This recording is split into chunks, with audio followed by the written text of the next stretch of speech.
Kenapa masalahnya? Ternyata ketemu penyakitnya ya. Ternyata belakangnya itu pipa.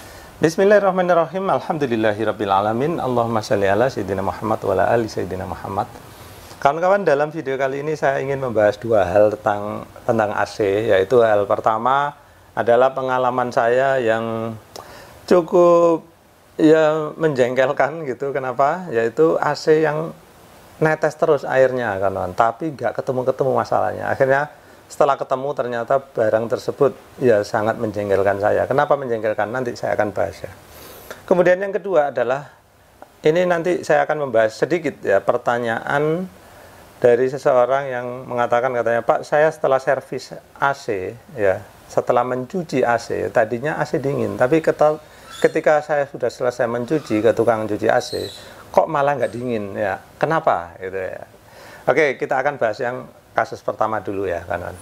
Nah, ini adalah kasus di mana saya mengalami ya AC ini meneteskan air terus kawan. Nah, biasanya AC yang meneteskan air itu karena pembuangan airnya itu tidak sempurna atau mampet ya, kadang tersumbat oleh debu ataupun lumut ya kawan.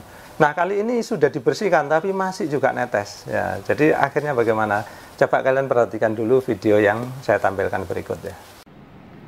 Oke, di sini ini saya mau menunjukkan ya kawan-kawan, ini ada AC ya. Ini tadinya airnya netes-netes terus.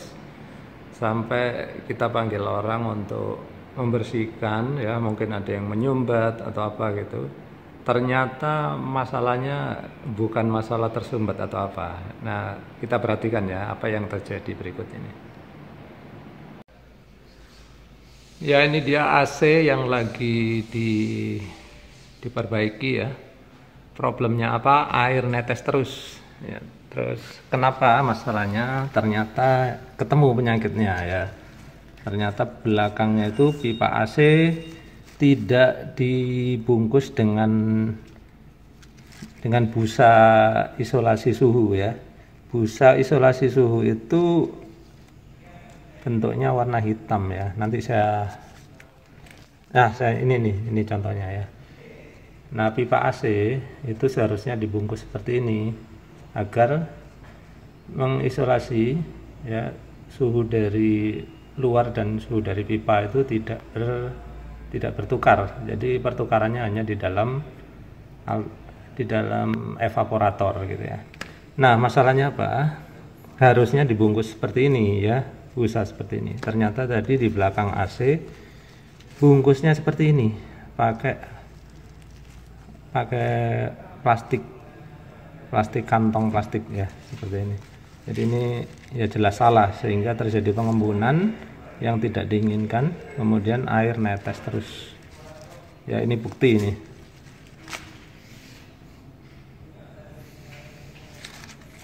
Jadi ini tadinya dia membungkus pipa AC di belakang AC. Tadinya heran kenapa AC ini keluar airnya terus, rupanya cuman dibungkus pakai plastik kresek seperti ini. Ini kalau orang Medan bilang asoy. Nah, ini dia sekarang adalah kondisi ketika AC sudah dibungkus ya, pipa di belakangnya sudah dibungkus dengan isolasi yang warna hitam kayak tadi ya. Oke, selanjutnya ini udah kita tes dan udah beberapa minggu ya, tidak ada masalah lagi. Berarti masalahnya udah confirm ya, udah ketemu, udah jelas. Jadi memang ada kesalahan seperti yang tadi kita duga. Jadi itu tadi ya kawan, itu tadi adalah kejadian di kantor saya ya. Jadi tadi itu seperti saya ceritakan di awal ya, kita udah bersihkan ya, ternyata masalahnya bukan di saluran pembuangan air ya kawan. Ternyata masalahnya adalah pipa yang tidak dibungkus dengan isolasi. Apa itu isolasi? Apa gunanya isolasi? Nah, ini akan kita bahas ya, agar kalian kedepannya kalau menemui hal yang serupa bisa mencegahnya sebelum terjadi netes-netes seperti kasus saya tadi. Baik, sebelumnya ini ya kita ketahui dulu ya kawan. Secara dasar AC itu kan memiliki dua bagian ya. biasanya ini disebut indoor, terus ini outdoor ya. Outdoor itu biasanya di luar, terus ada kipasnya ya kawan-kawan. Nah, ada kipasnya yang muter-muter itu. Nah, kalian perhatikan ya, dari unit indoor ke outdoor itu selalu terhubung dengan dua pipa kawan-kawan. Nah, pipa ini. Nah, ada pipa yang kecil, ada yang lebih besar ya. Pipa yang lebih kecil ini adalah memompakan freon ya ke indoor. Kemudian dari indoor itu ada juga yang dialirkan kembali masuk ke outdoor seperti ini. Nah, biasanya ya pipa-pipa ini baik yang menuju ke indoor maupun keluar dari indoor, biasanya dua-duanya dingin ya, terutama yang bagian masuknya ya kan. Nah, karena dia dingin, maka dia itu ada kecenderungan ya, kalau pipanya nggak dibungkus, maka dia akan mengembun ya. Dia akan mengembun sama dengan kalau kalian punya segelas air dingin ya kan, botolnya ya, atau apa namanya, gelasnya bagian luarnya kan selalu mengembun. Akhirnya kalau kalian taruh di atas meja, maka mejanya jadi basah. Karena apa? Karena air embun. Jadi bukan karena esnya yang tembus keluar bocor lewat gelas, bukan, tapi itu adalah dari embun yang berasal dari uap air sekitar gelas ya, kemudian dia menempel di gelas, lalu karena makin banyak terus dia netes ke bawah, akhirnya basah ya kawan. Jadi gelas air dingin itu kan gini ya, kalau ini banyak embun ya, akhirnya embunnya jatuh ke bawah terus membasahi meja. Nah, ini kejadiannya sama dengan AC yang tadi saya bahas ya kawan. Jadi AC ini rupanya ya, pipa ini seharusnya itu dibungkus isolasi yang warna hitam ya. Saya tampilkan di layar ya kawan. Ini adalah pipa tembaga, kemudian dilapisi isolasi warna hitam. Isolasi itu artinya apa? Pembungkus ya. Nah, pembungkusnya itu biasanya terbuat dari semacam busa yang tebal ya kawan. Nah, isolasi itu harusnya dibungkuskan sepanjang pipa ini kawan. Jadi ini saya kasih warna merah aja lah ya, biar bisa dibedakan ya. Perhatikan ya kawan, bahwa sepanjang pipa ini harus dibungkus ya, dibungkus kayak gini. Sama yang keluar dari indoor juga dibungkus ya, full ya, sampai mentok ke sini ya kawan. Dan ini ya, terus terang karena saya juga bukan tukang AC, saya nggak pernah bongkar AC ya kawan. Ternyata di belakang indoor ini itu masih ada lanjutannya ya kawan. Pipa itu masih ya berjalan ke arah sana misalkan gitu ya. Terus yang sini juga mungkin kayak gini juga. Nah, sama ya, yang di belakang indoor ini itu tetap harus dibungkus juga kawan. Nah, dibungkus seperti ini ya, dibungkus isolasi. Jadi isolasinya ini kebanyakan kalau dijual di toko peralatan AC itu warna hitam ya kawan. Atau kalau bawaan dari pabrik AC biasanya warna putih ya, saya tampilkan gambarnya. Tapi yang jelas ya, harus terbungkus sampai benar-benar masuk ke bagian dalam, namanya evaporator ya kan. Di dalam itu evaporator. Kalau kalian buka, kalian lagi mencuci filternya AC, kan kelihatan ada yang kisi-kisi kayak aluminium gitu ya kan. Nah, itu adalah namanya evaporator. Jadi pembungkusnya ini harus full sampai dengan mencapai evaporator ya. Nah, karena tadi di kasus saya tadi ternyata pembungkusnya tidak full ya. Jadi di sini ini nggak dibungkus teman-teman ya. Pembungkusnya mungkin ya hanya sampai di sana aja gitu ya. Habis itu apa? Di sini cuma dibungkus plastik ya, bungkus plastik atau tas plastik kresek gitu ya. Kan kelihatan tadi saya tunjukkan tadi. Nah, ternyata plastik kresek, apalagi kantong plastik kayak gitu ya kawan, itu tidak bisa menahan dinginnya ini pipa ya, sehingga kemudian terjadi pengembunan. Nah, kenapa dia tidak langsung netes ketika tukang AC-nya memasang dulunya? Jadi ini ya terus terang saya jadinya mencurigai tukang AC yang memasang dulu ya. Kenapa dia nggak langsung netes di hari itu ya? Nah, kalian tadi perhatikan ya kawan, kresek itu kan berbungkus-bungkus gitu ya. Dia dibelit-belit mungkin sampai ya mungkin 4 kali atau 5 kali belitannya. Sehingga air itu ya kawan, air itu ngumpul di dalam, embun-embun tadi itu ngumpul di dalam ya. Setelah 1 minggu barulah dia jatuh ya. Terus netes-netes lah ya, netes-netes gitu. Jadi setelah seminggu atau 2 minggu baru netes. Kenapa? Tadinya beberapa hari itu dia masih terkumpul di dalam kantong plastik atau kresek tadi. Nah seperti itu ya teman-teman. Nah mungkin kalian bertanya-tanya, loh Pak, memang harus selalu isolasi yang warna hitam itu, yang empuk seperti itu? Itu memang dia didesain khusus ya untuk aplikasi air conditioning atau AC ya teman-teman. Jadi ya memang harus yang seperti itu. Kalau kalian ganti pakai misalkan ya, kalian pakai isolasi kabel gitu ya nggak akan bisa. Karena apa? Dia itu harus melindungi pipa itu dari pengaruh uap air di luar. Jadi perhatikan ya seperti ini. Jadi anggap ini pipa ya. Pipa ini dingin ya kawan. Suhunya anggaplah 2 derajat Celcius ya yang lewat sini. Nah, ketika dia suhunya 2 derajat Celcius, maka ada kecenderungan ya uap air di sekitar sini ya itu akan nempel kayak gini karena dia mengembun ya. Nah, agar uap air di sekitarnya itu nggak mengembun ya, maka dia itu perlu dibungkus isolasi yang warna hitam tadi ya kawan. Ini saya lambangkan dengan warna merah aja gitu ya, sehingga ya kalian bisa pegang sendiri kawan. Pipa ini dingin, tapi kalau kalian pegang isolasinya nggak dingin ya, sehingga uap air yang di luar itu ya dia tidak akan ngembun karena apa? Nggak dingin di sini. Sedangkan dia mau menyisip ke dalam sini ya, itu nggak bisa karena ya kalian tahu sendiri ya, kalau kalian memilih isolasi ya harus yang rapat ya. Makanya isolasi pun dijual bermacam-macam ya, sesuai dengan ukuran pipa AC-nya ya. Kalau pipa AC kalian kecil, kalian jangan beli isolasi yang besar sehingga longgar. Jadi sama ya kawan, kalau pipanya kalian misalkan pipanya cuma segini ya, kemudian isolasinya itu longgar, anggaplah ini dinding bagian dalam isolasi ya kayak gini, kiri kanan gitu ya. Ini dindingnya isolasi ya, misalkan. Maka di sini kan ada celah nih ya kanan. Nah, ini ada celah.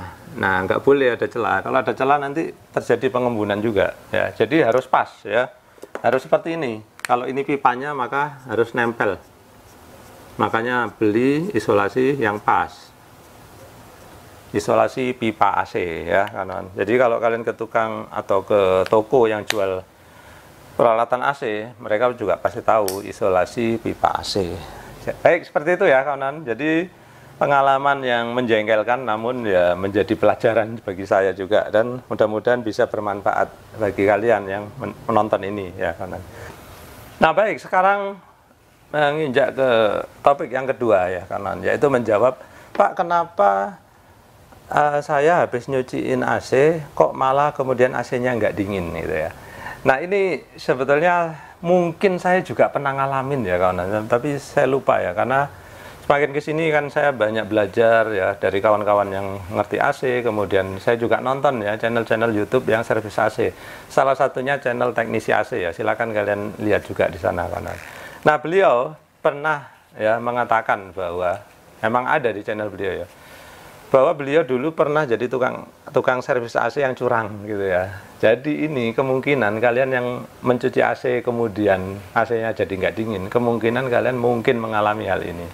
Jadi apa yang terjadi ya, ini dari channel teknisi AC ya, beliau membuat pengakuan bahwa beliau dulu pernah mencurangi customernya juga kan. Jadi beliau, apa yang mereka lakukan, kadang orang pesan cuci AC itu kadang-kadang ngomong, Pak, setelah cuci AC tolong cekkan freonnya sekalian ya gitu kan. Nah, kata beliau ya kawan, kalau kalian ngomong kayak gitu, itu artinya si customer ini udah siap-siap mau dicas freon gitu ya, udah siap-siap dimintain bayaran tambah freon gitu. Jadi kalian nggak perlu ngomong kayak gitu ya. Kalian kalau apa namanya, kalau mau cuci aja, nggak usah banyak omong, tolong dicek ini cek itu, nggak perlu ya. Karena AC itu kalau memang pemasangan dari awal benar, maka freon nggak akan bocor ya kawan. Jadi seperti itu, kecuali memang ada yang patah atau apa ya. Baik, jadi apa yang terjadi ya, jadi bapak ini, teknisi AC ini, beliau dulu pernah curang. Jadi gini, beliau cuci AC ini ya, kemudian beliau juga pura-pura ngecek freon ya. Ketika beliau ngecek freon gitu ya, Kemudian beliau ngakalin ya. Jadi di sini ini ada kerannya kawan. Ya, ada kerannya. Kalian bisa lihat di channel beliau ya. Saya tampilkan aja ini videonya biar saya nggak usah jelaskan terlalu detail. Intinya beliau itu menutup ya, menutup saluran freon di sini. Entah klep sini atau sini ya. Seingat saya di video beliau klep sebelah sini ditutup. Ketika di sini ditutup ya tentu saja nggak ada aliran freon ya kawan. Nah, ketika nggak ada aliran freon, maka kemudian menjadi gak dingin. Ketika tidak dingin, maka tukang AC ini akan dipanggil kembali. Ya, habis nyuci, dia dapat panggilan kembali. Pak, kenapa nggak dingin? Nah, terus habis itu dia akan, oh, perlu isi freon. Padahal dia sendiri yang nutup. Ya, kemudian dia beralasan freonnya kurang. Padahal tidak ada freon yang kurang. Hanya karena klepnya ditutup. Jadi silakan kalian pelajari di video beliau ya. Di sini saya hanya menunjukkan pengalaman beliau sebagai teknisi AC yang pernah curang ya. Jadi ini yang beliau dulu lakukan itu ya. Nah, sebelum video saya tutup ya kawan, ini saya ingin memberi satu edukasi ya. Karena apa? Ada yang menanyakan ke saya begini. Karena ini memang orang yang tidak paham sistem AC atau refrigerasi pada umumnya ya. Jadi pertanyaannya begini. Loh Pak, apakah freon itu perlu diisi secara rutin gitu ya, misalkan setahun sekali atau 2 tahun sekali? Tidak kan. Jadi freon itu dia itu adalah fluida ya. Dia itu ketika kita masukkan, dia itu bisa berbentuk cair ataupun berbentuk gas ya. Jadi di dalam itu freon itu berputar-putar aja kanan. Jadi dia dipompa dari sini masuk ke sini, kembali lagi. Makanya ada 2 pipa karena dia ke sana terus balik lagi, sana balik lagi. Nah, seperti itu. Jadi freon itu tidak akan habis ya, kecuali ada kebocoran di pipa misalkan. Terus ciri-ciri ada kebocoran di pipa, biasanya itu pipanya akan basah oleh oli ya. Biasanya bocor itu di sambungan ya kawan. Dekat di sini misalkan ya. Atau misalkan ya ada juga yang kegencet orang misalkan ya, ketabrak atau apa, mungkin ada retak terus kemudian keluar ininya freonnya. Kalau keluar freonnya kawan, biasanya disertai dengan keluarnya oli juga. Jadi kalau di situ kelihatan basah, memang ada kemungkinan freon bocor. Itu ya. Jadi sekali lagi, freon tidak pernah habis apabila tidak ada kebocoran. Lalu mungkin kalian bertanya-tanya, lalu yang nyembur dingin itu bukan freon ya Pak? Bukan ya. Jadi itu adalah evaporator yang menjadi dingin hanya karena dilewati oleh freon ya. Jadi freon ini memang fluida yang istimewa ya kawan. Jadi dia ditemukan memang untuk menjadi fluida pendingin. Jadi dia itu hanya mendinginkan evaporator, lalu dia kembali lagi. Di sini dipompa lagi, kembali lagi. Gitu aja terus kerjanya ya. Jadi kemudian evaporator yang dingin ini itulah yang dikipasi ya, terus dihembuskan ke tubuh kita sehingga terasa dingin seperti itu. Jadi itu kawan-kawan, mudah-mudahan bisa menambah pengetahuan dan wawasan kalian. Baik kawan-kawan, sekian dulu dari saya, mudah-mudahan video ini bermanfaat. Terima kasih sudah menyaksikan.